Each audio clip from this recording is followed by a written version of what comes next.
എല്ലാവർക്കും നമസ്കാരം. നമുക്ക് മഴുതോരും മുംബൈയിലെ അലീനയുടെയും മനുഷ്യൻ്റെയും നാളത്തെ നല്ലൊരു കഥ കേൾക്കാം. എല്ലാ ദിവസവും ചാനലിലൂടെ വീഡിയോ അപ്ലോഡ് ചെയ്യുന്നതാണ്. ചാനൽ ആദ്യമായി കാണുന്നവരാണെങ്കിൽ ഒന്ന് സബ്സ്ക്രൈബ് ചെയ്യണേ. വീഡിയോ ഇഷ്ടപ്പെടുകയാണെങ്കിൽ ലൈക്ക് ചെയ്യണേ, കമൻറ്റ് ചെയ്യണേ. അങ്ങനെ സ്റ്റാൻലി ജോസഫും ബാലചന്ദ്ര മേനോനും തമ്മിൽ ഹോട്ടലിൽ വെച്ച് മീറ്റ് ചെയ്യുകയാണ്. അങ്ങനെ സ്റ്റാൻലി ജോസഫ് ബാലചന്ദ്രനോട് പറയുന്നുണ്ട്, താങ്കൾ കുളത്തപ്പുഴയിൽ എൻ്റെ വീട്ടിൽ വന്നിട്ട് ഒരു ബോംബിട്ടിട്ടാണ് പോയത്. അലീന എൻ്റെ മകളാണെന്നും അവൾ എൻ്റെ മകളാണെന്ന് തെളിയിക്കുന്നതിനുള്ള ഒരു രേഖയും താങ്കളുടെ കയ്യിലില്ലെന്നും താങ്കൾ എന്നോട് പറഞ്ഞിരുന്നു. അതെ, ഞാൻ പറഞ്ഞിരുന്നു. പക്ഷേ ഞാൻ മറ്റൊരു കാര്യവും കൂടി താങ്കളോട് പറഞ്ഞിരുന്നു, അവൾ എൻ്റെ വീട്ടിൽ നിന്ന് പോവുകയാണെന്ന്. യെസ്, എനിക്ക് ഓർമ്മയുണ്ട്. എനിക്ക് അവളെ സംബന്ധിക്കുന്ന കുറച്ച് കാര്യങ്ങൾ അറിയണമെന്ന് പറയും. ശരി, അതെല്ലാം ഞാൻ പറയാൻ വേണ്ടി കൂടിയാണല്ലോ ഞാൻ ഇങ്ങോട്ട് വന്നത്. പക്ഷേ അതിനു മുമ്പ് എനിക്ക് താങ്കളോട് ചില കാര്യങ്ങൾ ചോദിച്ചൊരു വ്യക്തത വരുത്താനുണ്ട്. താങ്കൾക്ക് എന്താണ് അറിയേണ്ടത് ചോദിക്കൂ എന്ന് പറയും. ശരി, താങ്കൾ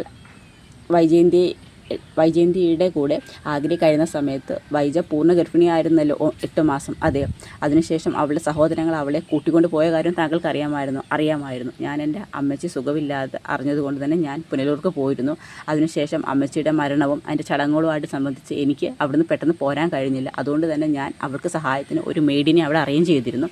തിരിച്ച് ഞാൻ ചടങ്ങുകളെല്ലാം കഴിഞ്ഞ് തിരിച്ച് ചെന്നപ്പോഴാണ് അവിടെ ഇല്ലെന്നുള്ള കാര്യം അവളുടെ സഹോദരങ്ങൾ കൂട്ടിക്കൊണ്ടുപോയത്. അതിൽ ഗംഗാധര മേനോന് ഒരു പങ്കുണ്ടെന്ന് എനിക്ക് അറിയാമായിരുന്നു. കൂട്ടിക്കൊണ്ട് പോയ കാര്യം ഞാൻ അറിയുന്നു. അതിനുശേഷം ഞാൻ കൊല്ലപ്പള്ളി വീട്ടിൽ ചെന്നിരുന്നു അവളെ കാണാൻ ശ്രമിച്ചപ്പോൾ അവരെല്ലാവരും ചേർന്ന് അവളുടെ ഒരു ബന്ധു വീട്ടിലോട്ട് ആ സമയത്ത് മാറ്റിയിരുന്നു. രണ്ടാമത് ഞാൻ അവളെ അന്വേഷിച്ച് ചെന്നിരുന്ന സമയത്ത് അവരെന്നെ ഭീഷണിപ്പെടുത്തും അപമാനിച്ചുമാണ് തിരിച്ചയച്ചതെന്ന് പറയും. അതിനുശേഷം താങ്കൾ വൈജയെ കാണാൻ ശ്രമിച്ചില്ലെന്ന് ചോദിക്കും. ഇല്ല, അതിനുശേഷം എനിക്ക് തിരിച്ച് ഞാൻ പോയ സമയത്ത് എനിക്കൊരു ആക്സിഡൻറ്റ് ഉണ്ടായെന്ന് പറയും. ആ ശരി, അത് ഗംഗേട്ടൻ പറഞ്ഞിട്ട് ഞാൻ ഓർക്കുന്നു. അതൊരു വധശ്രമമായിരുന്നു മിസ്റ്റർ മേനോൻ എന്ന് പറയും. വധശ്രമോ? ആ അതെ. ആരായിരുന്നു അതിൻ്റെ പിന്നിൽ നിന്ന് താങ്കൾക്ക് അറിയാമായിരുന്നു. ശിവശങ്കര മേനോനും രാജീവ് മേനോനും ആയിരുന്നു. താങ്കൾ അതിന് കേസൊന്നും കൊടുത്തില്ലെന്ന് ചോദിക്കും. അവരെ കൊല്ലാൻ ശ്രമിച്ചത് എന്നെയാണ്. പക്ഷേ ആ ജീപ്പിൽ എൻ്റെ കൂടെ എൻ്റെ കസിൻ ജോർജ് ഉണ്ടായിരുന്നു. ആ സമയത്ത് വധിക്കപ്പെട്ടത് എൻ്റെ കസിനായിരുന്നു. ഞാൻ കോമയിലായി 3 മാസത്തോളം ഹോസ്പിറ്റലിൽ നിന്ന് ഡിസ്ചാർജ് ചെയ്ത സമയത്ത് കേസെല്ലാം തേഞ്ഞു മാഞ്ഞു പോയിരുന്നു എന്ന് പറയും. അത് വൈജയുടെ അച്ഛൻ കുഞ്ഞിരാമ മേനോൻ തന്നെ ഒതുക്കി തീർത്തിരുന്നു ആ കേസ്. അവരെന്നെ കൊല്ലാൻ തന്നെ ശ്രമിച്ചതാണ്. ഇനി ഞാൻ വൈജയെ അന്വേഷിച്ച് പോവാതിരിക്കാൻ വേണ്ടി. അതിനുശേഷം ഞാൻ ഹോസ്പിറ്റലിൽ തിരിച്ചു വന്നതിന് ശേഷമാണ് കേസിനെ കുറിച്ചൊക്കെ അറിയുന്നത്. ആ സമയത്ത് അപ്പച്ചനും പറഞ്ഞു, ഞങ്ങൾ കേസിനൊന്നും പോയില്ല, ഞങ്ങൾക്ക് നിൻ്റെ ജീവനായിരുന്നു വലുതെന്നുള്ളത്. ഞാൻ പോലീസ് സ്റ്റേഷനിൽ ഒരു എൻക്വയറി നടത്തിയ സമയത്ത് അവർ പറഞ്ഞ കാരണങ്ങൾ തെളിവുകളൊന്നും ഇല്ലായിരുന്നു. അർദ്ധരാത്രിയിലായിരുന്നു ആക്സിഡൻറ്റ്. അതിനുശേഷം ആക്സിഡൻറ്റ് കഴിഞ്ഞ് ആ ജീപ്പ് അവർ എല്ലാ പാർട്സുകളാക്കി തമിഴ്നാട്ടിലോട്ട് കയറ്റി അയച്ചതായിരുന്നു. അതങ്ങനെ ആ കേസ് തേഞ്ഞു മാഞ്ഞു പോയി. പിന്നെ അതിനുശേഷം വൈജയ് എന്ന് പറഞ്ഞ ചാപ്റ്റർ തന്നെ ഞാൻ ക്ലോസ് ചെയ്തു. പിന്നെ ഒരു വർഷത്തിന് ശേഷം എൻ്റെ സഹോദരൻ ആൽബി പറഞ്ഞാണ് അറിയുന്നത് വൈജയുടെ വിവാഹം കഴിഞ്ഞു എന്നുള്ള വാർത്ത പത്രത്തിൽ അറിയുന്നതെന്ന് പറയും. പിന്നെ ഞാൻ മുമ്പേ മറന്ന ഒരു ചാപ്റ്റർ പിന്നെയും ഞാൻ ഒന്ന് നോക്കേണ്ട കാര്യമില്ലല്ലോ മിസ്റ്റർ മേനോ. ഓ ശരി, എനിക്ക് ഇനി അറിയേണ്ടത് അലീനെക്കുറിച്ചാണ്. താങ്കൾക്ക് അലീനെക്കുറിച്ച് അറിയാവുന്ന കാര്യങ്ങൾ എന്നോട് പറയണമെന്ന് പറയാം. അലീന വളർന്നത് ഒരു ഓർഫനേജിലാണ്. ത്യാഗഭവനം എന്നാണ് ആ ഓർഫനേജിൻ്റെ പേര്. അലീനയെ അവരുടെ സഹോദരങ്ങൾ വന്ന് ആഗ്രയിൽ നിന്ന് കൂട്ടിക്കൊണ്ട് പോയതിനു ശേഷം നേരെ കൊല്ലപ്പള്ളിയിലോട്ടല്ല കൂട്ടിക്കൊണ്ട് വന്നത്. അലീനയുടെ അച്ഛൻ കുഞ്ഞിരാമ മേനോൻ്റെ അളിയൻ്റെ വീട്ടിലോട്ടാണ് കൊണ്ടുപോയത്. അവിടെ ഒരു ഗവൺമെൻറ് ഹോസ്പിറ്റലിൽ വൈജയെ പ്രസവിച്ചു. ആ കുഞ്ഞിനെ അപ്പോൾ തന്നെ അവരൊരു ത്യാഗഭവനം എന്ന ഒരു ഓർഫനേജിലോട്ടാണ് കുഞ്ഞിരാമ മേനോൻ മാറ്റിയത്. പ്രസവത്തിന് ശേഷം വൈജയോട് പറഞ്ഞിരുന്നത് പ്രസവത്തോടെ കുഞ്ഞ് മരിച്ചു പോയെന്നാണ്. പ്രസവം കുറച്ച് കോംപ്ലിക്കേഷൻ ആയതുകൊണ്ട് തന്നെ വീട്ടുകാരും കൂടുതൽ അതിനെക്കുറിച്ച് അന്വേഷിച്ചില്ല. ഹോസ്പിറ്റൽ അതോറിറ്റിയും കൂടി ചേർന്നാണ് ഇങ്ങനെ ഒരു ക്രൈം നടത്തിയെന്നുള്ള കാര്യം പിന്നീട് എനിക്ക് മനസ്സിലായി. ഓർഫനേജ് നടത്തിക്കൊണ്ട് പോരുന്നത് ബ്രിജിത്താമ്മ എന്ന് പറഞ്ഞൊരു കന്യാസ്ത്രീയായിരുന്നു. അവരുടെ കയ്യിലോട്ടാണ് അലീനയെ കുഞ്ഞിരാമ മേനോനും അയാളുടെ അളിയനും കൂടി ചേർന്ന് ഏൽപ്പിക്കുന്നത്. അതിനുശേഷം അലീന അവിടെയാണ് 22.5 വർഷക്കാലം വളർന്നത്. അതിനുശേഷം കരരോഗബാധിതയായി ബ്രിജിത്താമ്മ മരണത്തിന് കീഴടങ്ങുന്നതിന് മുമ്പ് തന്നെ അലീനയോട് പറഞ്ഞിരുന്നു.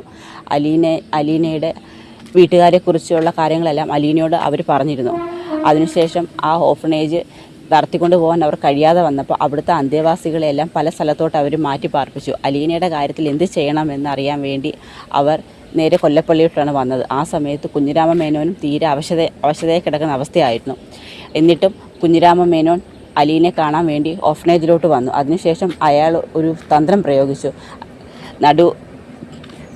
നടുവിന് സുഖമില്ലാതിരിക്കുന്ന അയാളുടെ ഭാര്യയെ ശുശ്രൂഷിക്കാൻ വേണ്ടി അലീനയെ, സ്വന്തം മകളുടെ രഹസ്യബന്ധത്തിലുണ്ടായ മകളെ, ഹോം നേഴ്സായിട്ട് വീട്ടിലോട്ട് കൊണ്ടുവരാനായിട്ട് അയാളുടെ കാഞ്ഞ ബുദ്ധിയായിരുന്നത്. അയാൾ അങ്ങോട്ട് കൊണ്ടുവരാനായിട്ട് തീരുമാനിച്ചു. അങ്ങനെ അലീനയെ കൂട്ടിക്കൊണ്ട് വരാൻ വേണ്ടി ഞാനും കൊല്ലപ്പള്ളിയിലുള്ള ശിവശങ്കര മേനോൻ്റെ മകൻ മനുവും കൂടി ചേർന്നാണ്, ഞങ്ങൾ രണ്ടുപേരും ചേർന്നാണ് ത്യാഗഭവനത്തിൽ പോയി അലീനയെ കൊല്ലപ്പള്ളി വീട്ടിലോട്ട് കൊണ്ടുവരുന്നത്. അത് കഴിഞ്ഞ് അതിനുശേഷം പെട്ടെന്ന് തന്നെ കരൾരോഗബാധിതയായ ബ്രിജിത്താമ്മ മരിക്കുകയും ചെയ്തു. കുറച്ച് നാൾ കഴിഞ്ഞപ്പോഴത്തേക്ക് കുഞ്ഞിരാമ മേനോനും മരിച്ചു. പിന്നെ ആരും അതിനെക്കുറിച്ചൊന്നും അന്വേഷിച്ചതുമില്ല. അതിനുശേഷം അവിടെ നിന്നാണ് പിന്നെ അലീന എൻ്റെ വീട്ടിലോട്ട് വരുന്നത്. ഓക്കെ, പക്ഷേ അലീന വൈജയുടെ മകളാണെന്നുള്ള കാര്യം താങ്കൾ എന്നാണ് അറിഞ്ഞതെന്ന് ചോദിക്കും. അത് അലീന എൻ്റെ വീട്ടിൽ വന്നതിന് ശേഷം അലീനയ്ക്ക് അറിയാമായിരുന്നു അലീന വന്ന് കയറിയത് സ്വന്തം അമ്മയുടെ അടുത്താണ്. പക്ഷേ മരിക്കുന്നതിന് മുമ്പ് തന്നെ ബ്രിജിത്താമ്മ പറഞ്ഞിരുന്നു, വൈജയന്തിയാണ് നിൻ്റെ അമ്മയെന്നും നീ ചെന്ന് കയറുന്ന വീട് നിൻ്റെ സ്വന്തം വീടാണെന്നും അവിടെയുള്ളതെല്ലാം നിൻ്റെ സഹോദരങ്ങളും ബന്ധുക്കളോ എന്നുള്ള കാര്യം പറഞ്ഞിരുന്നു. പക്ഷേ അവരൊരു കാര്യവും കൂടി അലീനയുടെ അടുത്ത് പറഞ്ഞിരുന്നു, നിനക്കറിയാം അവരെല്ലാം നിൻ്റെ ബന്ധുക്കളാണെന്നും നിൻ്റെ രക്ഷകർത്താക്കളാണെന്നുള്ള കാര്യം. പക്ഷേ ഒരു കാരണവശാലും നീയാണ് വൈജയന്തിയുടെ മകളെന്നുള്ള കാര്യം നീ ആരോടും പറയരുത്, ആ കാര്യം നീ ഒളിപ്പിച്ച് വെക്കണമെന്ന്. പക്ഷേ അത് അന്നും ഇന്നും അലീന ഒളിപ്പിച്ച് രഹസ്യമായിട്ട് തന്നെ വെച്ചിട്ടുണ്ടായിരുന്നു. പക്ഷേ ഞാനാണ് അത് കണ്ടുപിടിച്ചതെന്ന് പറയും. താങ്കൾ എങ്ങനെയാണ് അത് അറിഞ്ഞതെന്ന് പറയും. അത് അലീനയ്ക്കൊരു ഫോൺ വൈജയുടെ അമ്മയുടെ കൊടുത്തായിരുന്നു. ആ ഫോണിനകത്ത് അലീനയുടെ ചില സംസാരത്തിൽ വൈജയോടും എൻ്റെ മക്കളോടുമുള്ള അലീനയുടെ സമീപനത്തിലുണ്ടായ ഒരു സംശയമാണ് എന്നെ ആ ഒരു സത്യത്തിലോട്ട് നയിച്ചതെന്ന് പറയും. അതിനുശേഷം ഓർഫനേജിലുള്ള അലീനയുടെ ഒരു കൂട്ടുകാരിയുണ്ട്, രേവതിക്കുട്ടി. ആ കുട്ടിയും അലീനയും തമ്മിൽ സംസാരിക്കുന്ന ചില ഫോൺ സംഭാഷണങ്ങൾ ഞാൻ കേൾക്കാനിടയായി. അതിൽ നിന്നാണ് എനിക്ക് വൈജയുടെ മകളാണെന്നുള്ള ഒരു കാര്യം മനസ്സിലായത്. എന്നിട്ടും എനിക്ക് അതങ്ങോട്ട് വിശ്വസിക്കാൻ പറ്റാത്തതുകൊണ്ടാണ് ഞാൻ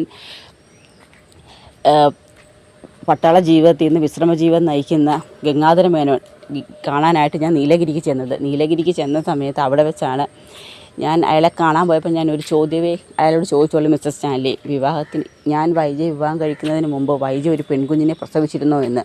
പക്ഷേ ഗംഗാധര മേനോന് ഒന്നും പറയാൻ പറ്റാത്തൊരു സാഹചര്യമായിരുന്നു. തെളിവുകൾ നിരത്തിയാണ് ഞാൻ ചോദിക്കാൻ ശ്രമിച്ചത്. പക്ഷേ അയാൾ പറഞ്ഞിരുന്നു വിവാഹത്തിന് മുമ്പ് അലീന ഒരു പെൺകുഞ്ഞിനെ പ്രസവിച്ചിരുന്നുള്ള കാര്യം. അവൾ വിവാഹത്തിന് മുമ്പ് ആഗ്രയെ താമസിച്ചിരുന്ന സമയത്ത് അയാൾക്ക് ഇഷ്ടം ഉണ്ടായിരുന്ന ഒരു ആളെക്കുറിച്ച്, ഒരു പട്ടാളക്കാരൻ സ്റ്റാൻലി ജോസഫിനെ കുറിച്ചെല്ലാം ഞാൻ ഗംഗാധര മേനോനിൽ നിന്നാണ് അറിയുന്നത്.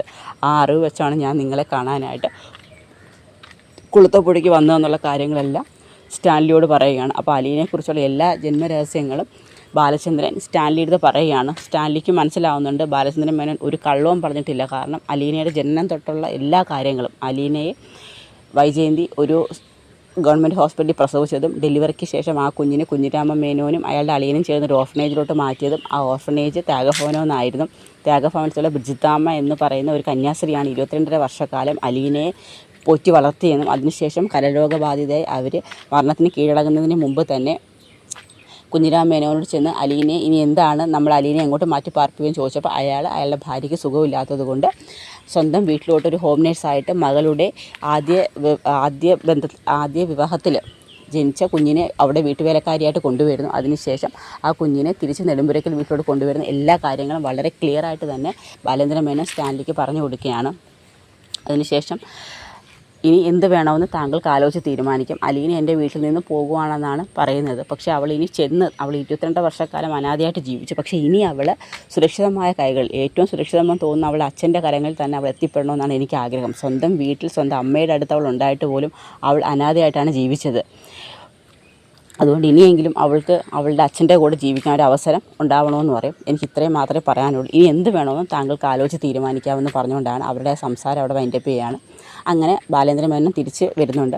ആ സമയത്ത് അവിടെ ബാലചന്ദ്രൻ മേനോനെ വെയിറ്റ് ചെയ്തുകൊണ്ട് നമ്മുടെ ഗോവർദ്ധനൻ നിൽപ്പുണ്ട്. അങ്ങനെ ഗോവർദ്ധനോട് സംസാരിക്കുന്നുണ്ട്.